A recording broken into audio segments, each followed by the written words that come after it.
Znate, niko od nas nije bio strašan kod kuće u svom svijetu.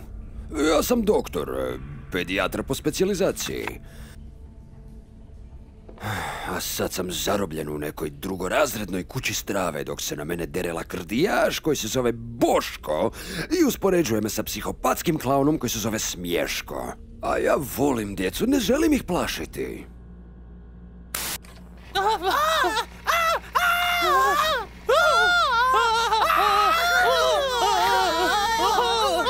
Smješko je natjerao tog bota da ostavi svoje dijete. To ja tražim. Moram li vas podsjetiti što čeka čudovišta koja ne rade svoj posao? Protjerat ćeš nas u svijet zaborava. Tako je. Da, Boško uvijek prijeti tim svijetom zaborava, ali sumnjam da uopće postoji. O, samo da znate, postoji. Već sam protjerao nekoliko čudovišta tamo. Možete li nam pokazati? Rado, ali imam posla. Sad me slušajte. Imamo nekoliko tjedana prije nego što Alistair Benjamin dođe u inspekciju.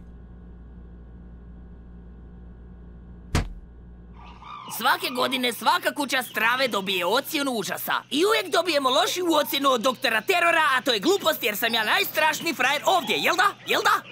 Društvo?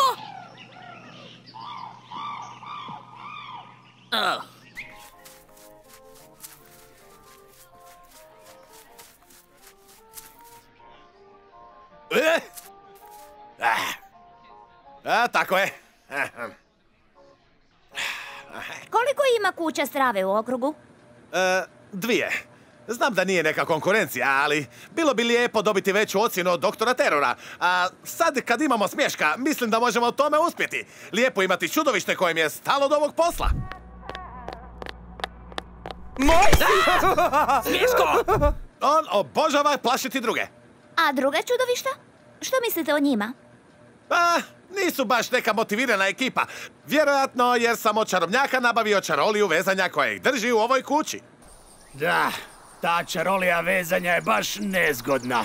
Bošku jedna stvar ide od ruke. Drži čudovišta koja ga mogu rastrgati na komadiće pod kontrolom uz pomoć jeftine čarolije.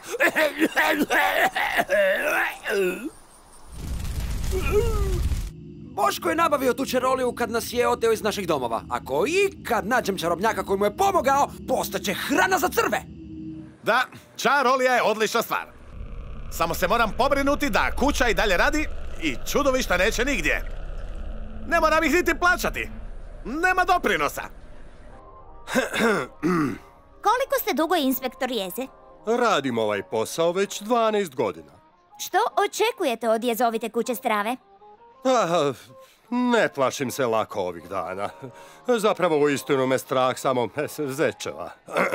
No, od kuće strave želim originalnost i jedinstvenost. Ako vidimo da djeca mokre gaće, to je zasigurno plus. Pomalo strašne, čudovišne priče. Dok povoljno, dođite po svoju porciju, kupite sok i slatkiše ovdje. Ajde, gospođo, izgledate kao da trebate osvježenje.